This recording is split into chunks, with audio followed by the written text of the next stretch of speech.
Welcome to the eSafe presentation on safeguarding and behavioural change.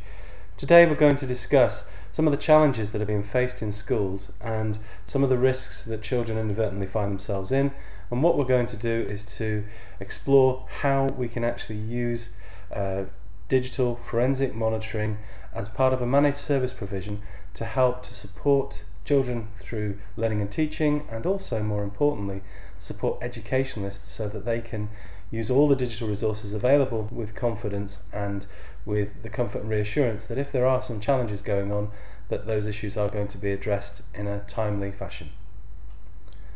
So,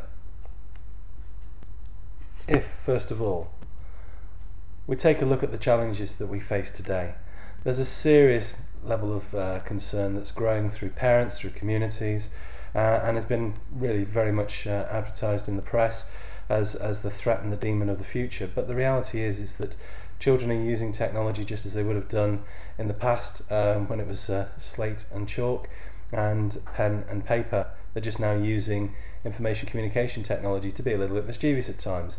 But when you throw into the mix of the internet, it suddenly gets a little bit more challenging. And this can be highlighted very much of the fact that children can accidentally or intentionally expose themselves to extremely inappropriate content, and depending upon their age range, it can be a real problem. They can also do what they've done for ages, and that is that they can start to bully each other, and it can start off very simple but in youngsters, but very quickly grow and escalate into full-blown peer victimization. And of course, the biggest threat that we see, which is the most visible in terms of press guidance, that is the cyber predator, and that is engaging with others and certainly finding out that they're adults who have other motives other than being friends with our children.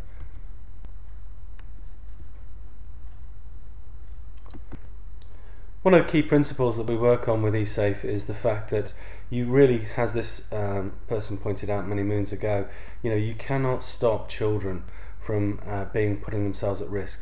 But what you can do is you can effect sufficient training and guidance to give them enough tools and expertise to be able to empower their decision-making processes to protect themselves.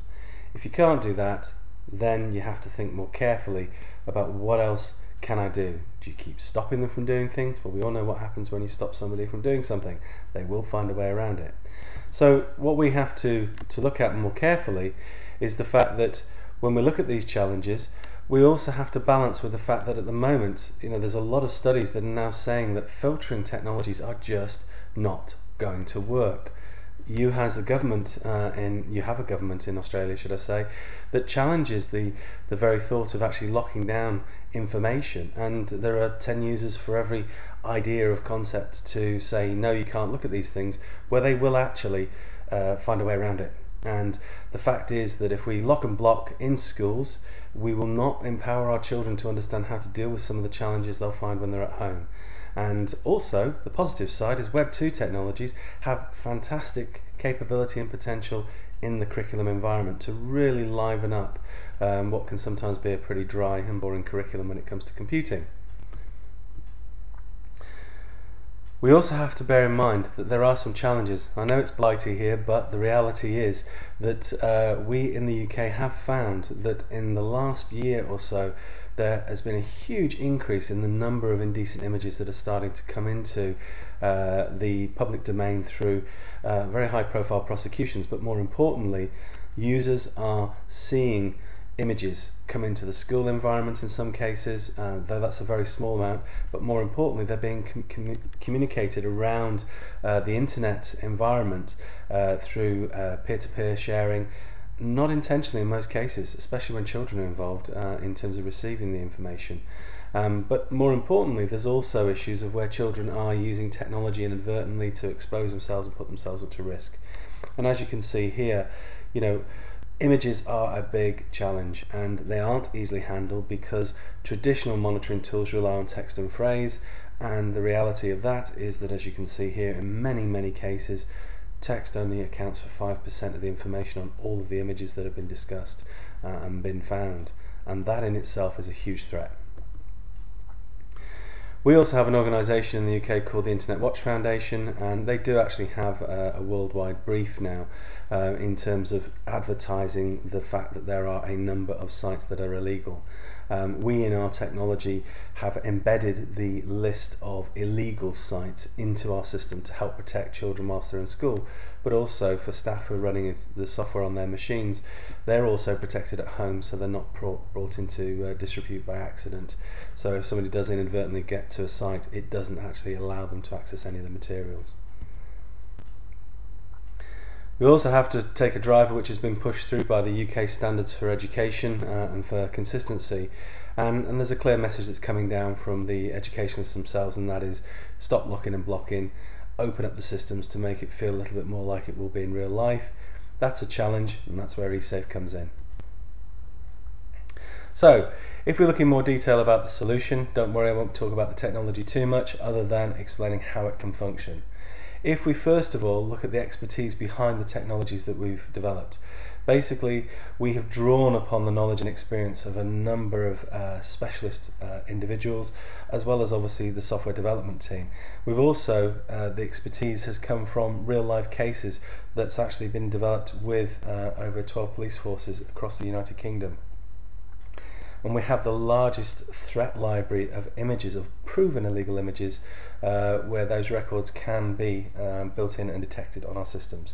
The threat libraries that we have cover all the usual topics, but what I would say here is certainly for the predator and the hacking and proxy avoidance systems, we've actually used ex-high-tech crime officers to develop those libraries from real cases and real situations, so they really are very much up to date. They're not based on FBI libraries of the 90s, and most importantly for relevance to Australia, you also have the ability to add words and phrases that are appropriate to the local demographics, and that's crucial because, as we found in earlier studies before we introduced the product into Australia a couple of years ago, the fact that there are some words which are localized, once they're added to the systems, they really do open up. And if you engage with the children in school through the school council, they will give you the guidance to help you detect some of the issues, because they don't like seeing their friends being picked on. Furthermore, with the technology we also have image analysis, which is controlling the fact that we can see images inside the web browser, and if they're pornographic, control them and even block them, and outside the web browser as well, so running on applications that can pick it up. We've also got the ability to control multimedia devices, pen drives, CDs, cameras. Where that media, you might not want it to come into school, or where you do want it to come into school, the information is checked on a timely basis. And because we can monitor online and offline, it means that we can work in school, out of school, for staff laptops again, protecting staff, because we're not there to drop people in it, we're there to try and help to protect their careers, because accidents happen, and the difference between an accident, a mistake and intent can sometimes get blurred, and we help to stop that, or at least clarify it. And of course multilingual, because we can monitor in any language. You may have to understand the words, but we can certainly monitor them once they're into the systems. And with that managed service that we offer, we're very unique insofar as that we're able to monitor all the data for you, and we report back on an impartial and fair basis whether there is an issue arising, whether there is a serious matter, or whether it's just what we term as a false positive, where a word or a phrase or an image has been detected, but actually there's no threat associated with it. But our libraries can pick that up, and we do all of that work and we report it back on a regular and timely basis, with escalation if it's more serious. Just to see it in working examples, just a quick example here is that when you're actually working on the system, you have image interdiction. Somebody does a bit of a search, not particularly bad in this particular case, but as you can see, the images are protected. If a user then decides that they want to do an advanced search where they turn the safe search settings off, and so therefore they are purposely looking for pornography, well, unfortunately with eSafe installed, they will be in a situation where they will not be rewarded with their efforts, but of course the school will know exactly what they were attempting to do. So in this particular case, now the search has happened again, and actually no pornography will be presented on the screen. So children are protected. If we then look a little bit further, we can also look at the idea of we can control and monitor chat sessions. So giving children the ability to communicate using Web 2.0 technologies, but if there's some bullying starting, the system is going to very quickly detect that, and it'll either notify our forensic examiners, or in this case with the home version of the software, you will be in a position to actually see the information recorded and presented back, if you're a parent who's not particularly IT literate, in a format that helps you to understand what on earth is happening and why your child is being potentially very moody. As you can see here, we can go into the reporting system very quickly. We can whiz through, look at the time and date of conversations with a chat incident, double click onto that particular page, find the conversation that's actually gone on, and we can then drill down, look at the messages that were actually going on. And in this particular case, rather than browsing through all the private conversations, you simply go to where the words are highlighted in different colours, and you can see that there are some challenges that need to be addressed pretty quickly. If you take a look at our home video on eSafe Protect at Home, you can see this in a lot more detail. Excuse me. So finally, if we're looking at monitoring, how does it all work? Well, there's Data Centre in the UK, which is secure and compliant at the ISO 27001 standard, so it's very secure, connected across the World Wide Web to your individual school's machines. It can access the machines only to retrieve data from our eSafety client, nothing else, so your network is secure, but it means that our forensic examiners can review any reported transgressing behaviours and then clarify that transgressing behaviour to say yes, there is an incident which warrants further escalation, or it's not an issue but it might be a trend or a behavioural change that is occurring within school that you just need to be aware of. And finally, the whole solution set is geared up to actually cover end-to-end activity. So if you are looking to protect multiple schools, you can do so.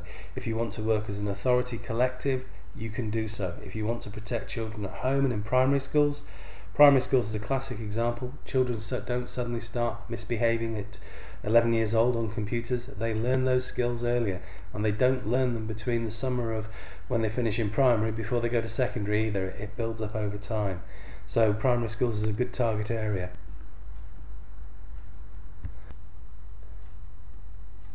So finally, what we have here with eSafe is a total all-inclusive opportunity to protect children, to encourage behavioural change, to empower the children to understand how to use computer systems responsibly, both in school and extend that reach into the home. For staff members, we have the ability to let them use ICT in their lesson with the confidence that if they're not quite so up to speed with technology, they can be sure that the children will still be monitored and therefore made to stay within the boundaries that they set.